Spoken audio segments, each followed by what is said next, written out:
Nakita nila Liam nang ilabas si Jerome si Mariel sa sakyan na tinutukan ng baril sa sentido at ang isang kasama pa ni Jerome ay tinutukan din ng baril ang tiyan ng asawa niya.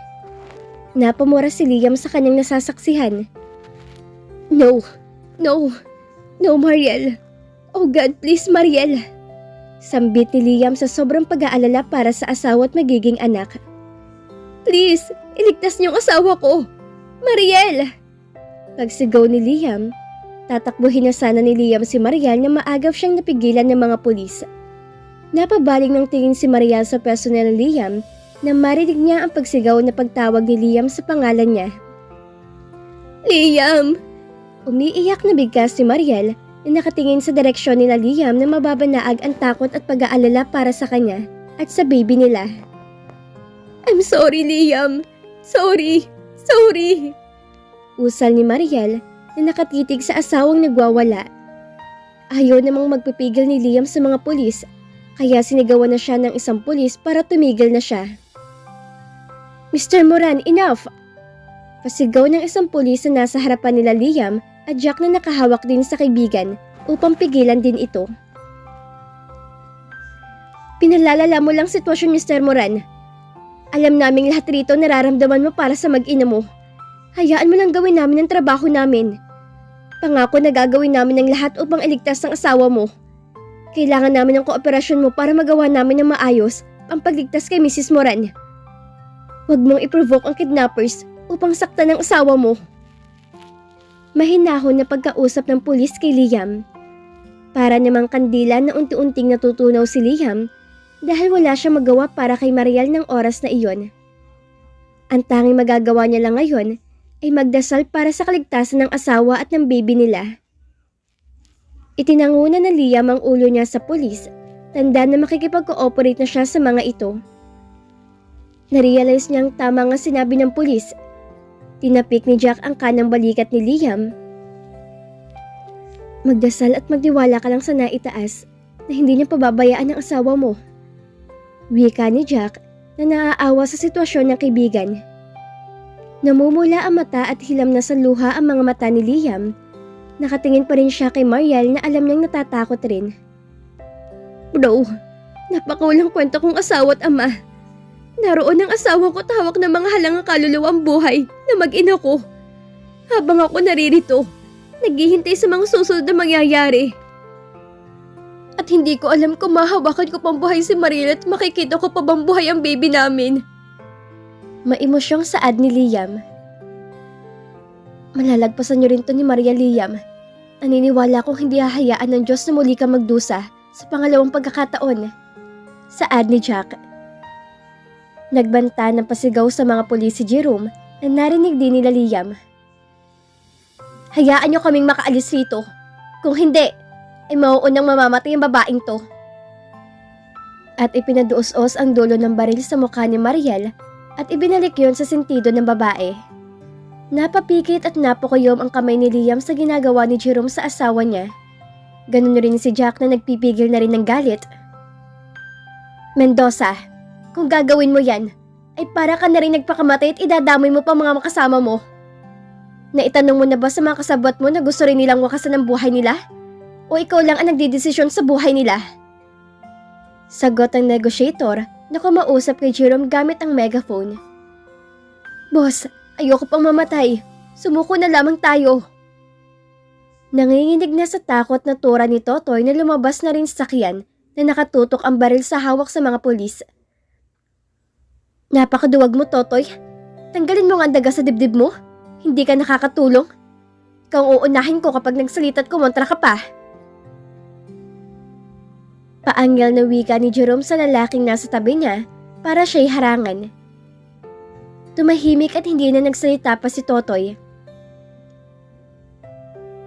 Makikipagmatigasan pa rin ba kayo sa amin? Gagawin niyo bang inuutos ko? O gusto niyong wakasan ko ng buhay ng babaeng to? Sigaw na saad ni Jerome. Hindi nakasagot agad ang negotiator. Nakita nilang nakipag-usap to sa ibang pulis na nasa tabi nito. Bibigyan ko kayo ng ilang minuto. Muling saad ni Jerome. Parang awa niyo na. Pakawalan niyo na ako. Maawa kayo sa baby ko. Bigyan niyo naman ng chance na mabuhay ang anak ko. Pakiusap, huwag niyong idamay ang anak ko. Naiiyak na wika ni Mariel na idinantay ang mga palad niya sa kanyang tiyan. Tumahimik kang babae ka! Sigaw ni Jerome kay Mariel.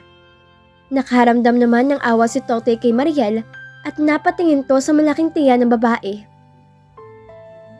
Boss, mapatay man natin ang bihag natin, hindi rin nila tayo bubuhayin. Usal ni Totoy. Sa piko ni Jerome sa kasama, ay itinutok nito ang baril kay Totoy. Hindi ka ba talaga titigil?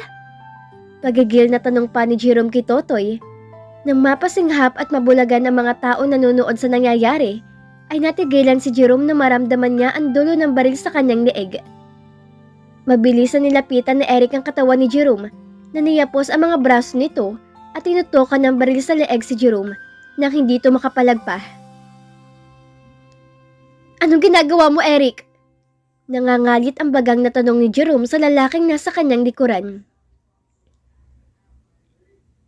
Kung ikaw gusto nang mamatay rito, kami ni Toto hindi pa. Pinakiusapan ka nang sumuko na lang tayo, pero sarili mo lang iniisip mo. Nagkamali kami ni Totoy na sumama sa iyong tumakas. Kikidnapin lang natin ang babae para sa ransom money at walang usapan na papatay tayo ng inosente. Kaya namin gumawa ng masama, oo, pero hindi kami demonyong tulad mo, Jerome. Hindi ko maatim na pumatay ng babae at buntis pa. May asawa at anak rin akong babae. Litanya ni Eric na bumaligtad na kay Jerome. Nakuha naman na ni Totoy ang baril na hawak ni Jerome na nakatutok sa kanya kanina. Habang nawala to sa focus, ay nakagilid agad siya at nahawakan ang kamay ni Jerome na walang nagawa dahil sakal-sakal na Eric ang liig niya mula sa kanyang likuran. Manganganak na yata ako! Nasasaktang saad ni Mariel na makaramdam siya ng kirot. Naitula kasi siya ni Eric nang sunggaban nito si Jerome. Tumama ang balakang niya sa matigas na bagay sa kiyan ng ma-out of balance ang katawan niya.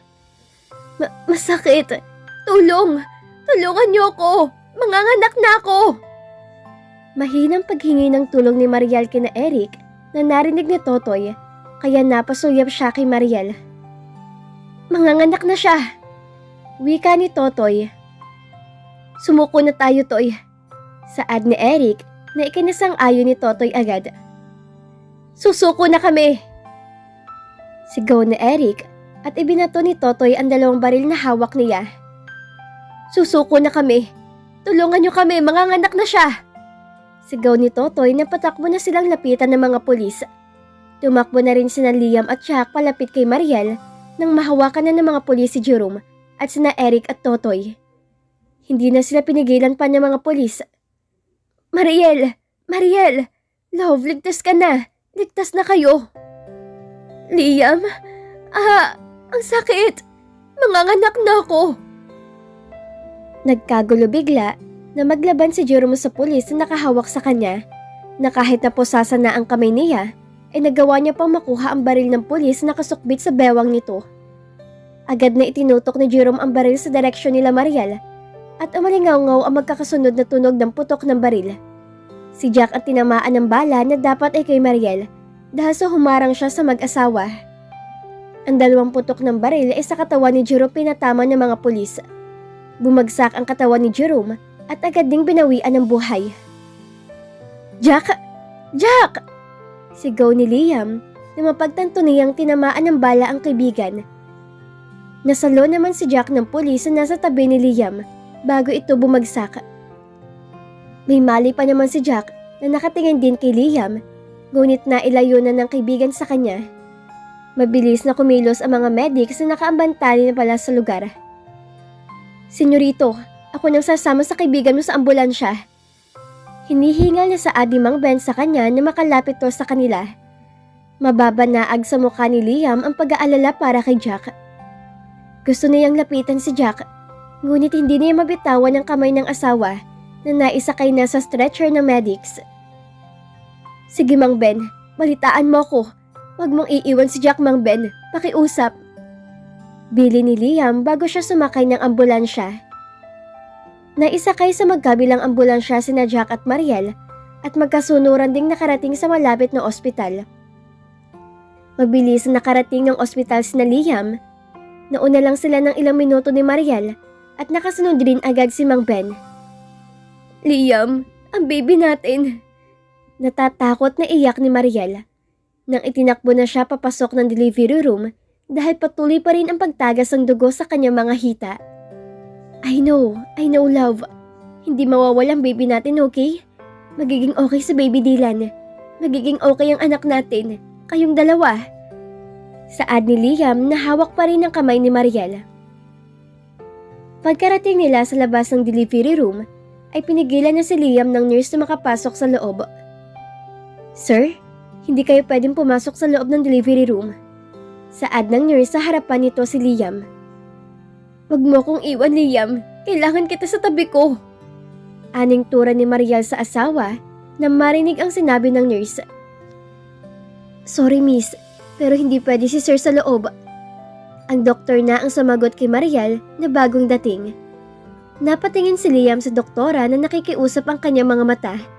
Ngunit inilingan siya ng ulo nito. Tumango si Liam dahil naunawaan naman niya kaya hindi na siya nagpumilit pa.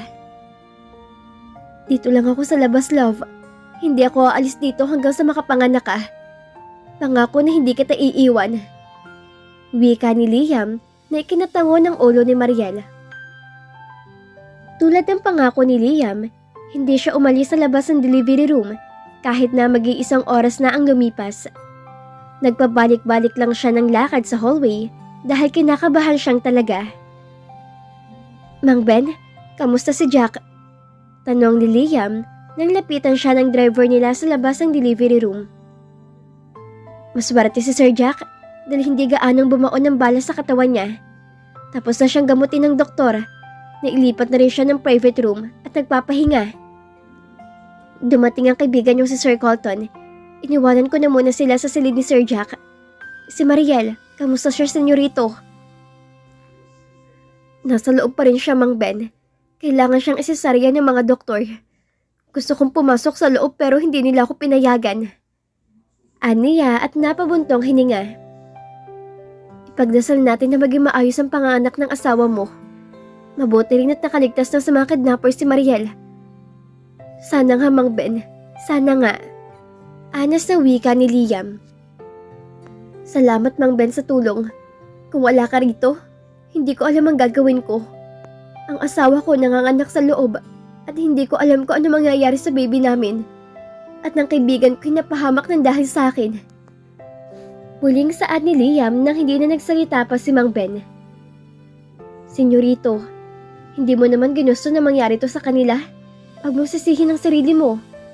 Natawagan ko na pala si Senyora, ang mami mo. Papunta na sila rito ni Grace. Ibinilin kong dalhin ng mga gamit ni baby, baka kailanganin. Salamat ulit, Mang Ben. Babalik ako sa silid ni Sir Jack, baka gusto ko ring makita ni Sir Colton. Sige, Mang Ben. Natawagan ko na rin si Aileen kanina. Paluwas na rin siya ng Maynila. Imporma ni Liam sa driver nila.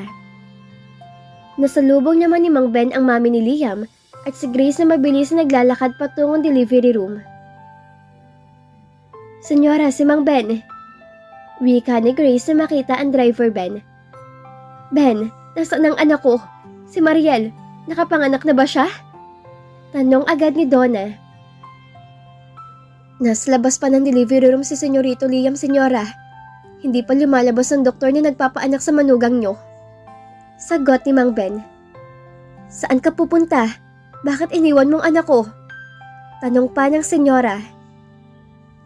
Sa silid ni Sir Jack, nabaril kasi ang kaibigan ni Senyorito. Kamusta si Jack? Is he okay? Agad na nag-alala si Donna sa kabilang matalik na kaibigan. Okay naman na si Sir Jack. Nagamot ang sugat niya. Nagpapagaling na lang ang sugat niya si Sir Jack, senyora. Thanks, Lord. Napaantada pang senyora sa narinig na balita at kumalma na rin. Pinabalik na si Mang Ben sa silid ni Jack at dumiretso na sina Donna at Chris kay Liam. Mami! Sigaw na tawag ni Liam sa ina na makita niyang papalapit sa kanyang ina. Liam, anak! Patakbong niyakap ni Donna si Liam at hinawakan sa magkabilang pisngi ang panganay niya na nag-aalala. "Kamusta si Mariel?"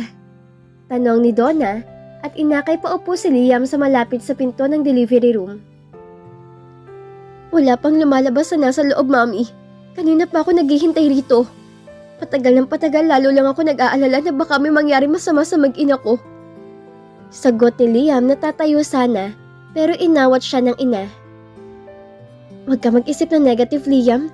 Walang mangyayari masawa sa asawa at anak mo, okay?" Tumango-tango lang si Liam sa ina. "Grace, bumili ka na muna ng tubig para makainom ang senyorito mo." Utos ni Donna sa kasama. "Sige po, senyora."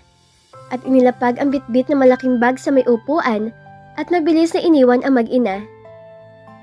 "Dinalahan na rin kita ng pamalit na damit. Bukod sa magamit ang baby, inihanda na ng asawa mo nung nakaraang araw. Alam ko namang hindi mo maiiwan ang asawa mo rito sa ospital." "Thanks, Ma'am." "Napanood ko sa balita ang nangyari. Wala namang gugulo pa sa asawa mo. Wala na raw buhay si Jerome nang dalhin sa ibang ospital. Ang mga kasama ni Jerome ay naibalik na rin sa kulungan. Mabuti na lang at hindi kasing sama ni Jerome ang dalawang kasama niya at kusang sumuko sa mga pulis. Nang dahil sa kanila ay nakaligtas ang asawa mo sa mga kamay ng lalaking gusto magpaghigantihan si Mariel." Pagbabalita ni Donna sa anak, niyakapan ni Donna si Liam nang marinig niyang bumuntong hininga to. Alam niyang nabawasan na kahit paanong inaalala at iniisip ng anak. Nakabalik na si Grace at iniabot agad ang bottled water sa senyorito niya.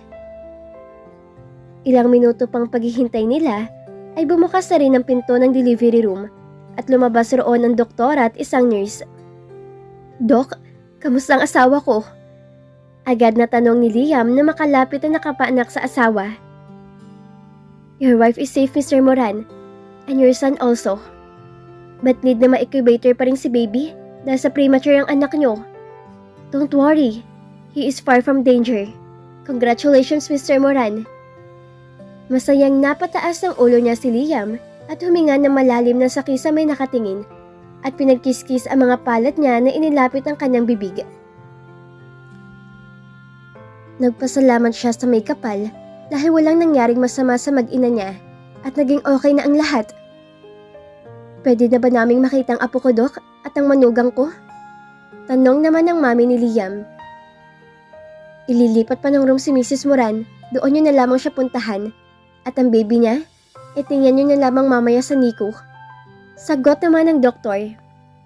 "Thank you, Doc." Masayang pasasalamat ni Liam. "Congratulations again, Mr. Moran." At naglakad na palayo sa kanila ang doktor at nurse. "Salamat sa Diyos at ligtas na mag-ina mo, Liam. Nakaraos na rin sa panganganak ang asawa mo. Daddy ka nang talaga. Congratulations, iho. At sa wakas ay masisilayan ko na rin ang apo ko." Nagagalak na wika ni Donna na niyakap na mahigpit ang anak at ang kasambahay na masaya rin para sa mga amo niya. "Ma'am, puntahan ko na muna si Jack. Okay naman na raw ang asawa at anak ko. Sasaglit lang ako. Hindi ako magtatagal. Gusto ko lang magpasalamat sa ginawa niya para sa amin ni Mariel." Paalam ni Liam sa ina. "Sige, iho, dito muna kami. Hihintayin naming ilipat ang asawa mo sa magiging silid niya." Aning tura ni Donna sa bahagyang itinulak pang likod ng anak para umalis na. Naglakad na si Liam at tinawagan si Mang Ben. Tinanong niya kung saan ang silid ni Jack. Kausapan niya ang driver nila na masalubong naman niya si Colton. "Saan ka pupunta? Nakapanganak na bang asawa mo?" Salubong na tanong ni Colton sa kanya. "Papunta ako kay Jack. Ikaw, saan ka pupunta?" Balik tanong naman ni Liam. "Pupuntahan ka. Nakalabas na ba ng delivery room si Mariel? Kamusta ang baby niyo?" Tanong ni Colton. "Nakapanganak na siya at ililipat na sa silid niya. Ang baby naman namin ay sa NICU. Kailangan raw. Ang sabi ng doktor dahil premature si baby Dylan." "Wow! Congratulations, bro!" Masayang bati ni Colton sa kanya na nakipagmanhag pa kay Liam. "Thank you. Samahan mo na muna ako kay Jack." Aniya kay Colton. "Sure. Matapos mo siyang kausapin, Puntahan naman natin ang inaanak ko. Gusto ko makita kung sino kamukha sa inyo ni Mariel. Saad pa ni Colton, nanginitian lang ni Liam. At dito na po nagtatapos ang kabanata ng ating kwento. Muli niyo po akong samahan sa mga susunod na kabanata na ibabahagi ko sa inyo. Maraming salamat po at ingat po tayong lahat.